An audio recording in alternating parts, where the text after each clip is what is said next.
கொடுத்துருக்காங்க. அது வந்து எந்த வருஷத்துல எந்த வருஷம் அப்படின்றது வந்து தெரிஞ்சுக்க முடிஞ்சுது.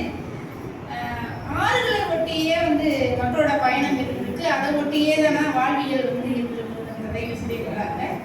நிலவும் நிலப்பகுதியும் அதற்கான ஆண்டுகளுமே அருமை. அப்புறம் வந்து என்னன்னா முக்கியமா ஆசிரியர் வந்து அவரோட பார்வையில தான் அந்த புத்தகத்தை எழுதியிருக்காருன்னு தான் நான் நினைக்கிறேன். ஆரியர்களுக்கான வரலாற்றை கொஞ்சம் கூடுதலாக தூக்கி பிடிக்கிற மாதிரி தான் தெரியுது இந்த புத்தகத்துல. ஏன்னா தோழர் சொன்ன மாதிரி தான் நம்ம கொஞ்சம் இன்னும் வந்து படிச்சா நிறைய விஷயம் தெரிஞ்சுக்கலாம் போல இருக்குது. இன்னும் 2-3 வாசிப்பு இதை பண்ணா சரியா இருக்கும்ன்றதுதான் என்னோடது.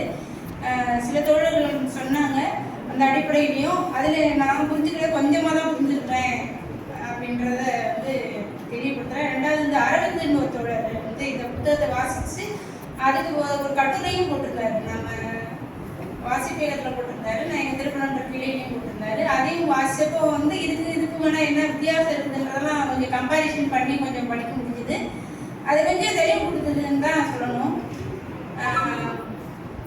இந்த தாய்மொழி சமூகமாக இருந்த ஒரு சமூகம் எப்படி மெல்ல மெல்ல தோய்ந்து தேய்ந்து ஆணாதிக்க சமூகம் மாறுச்சுன்றத வந்து இந்த வரலாறு வந்து ஈஸியாக படம் பிடிச்சு காமிச்சிச்சுன்னு சொல்லலாம்.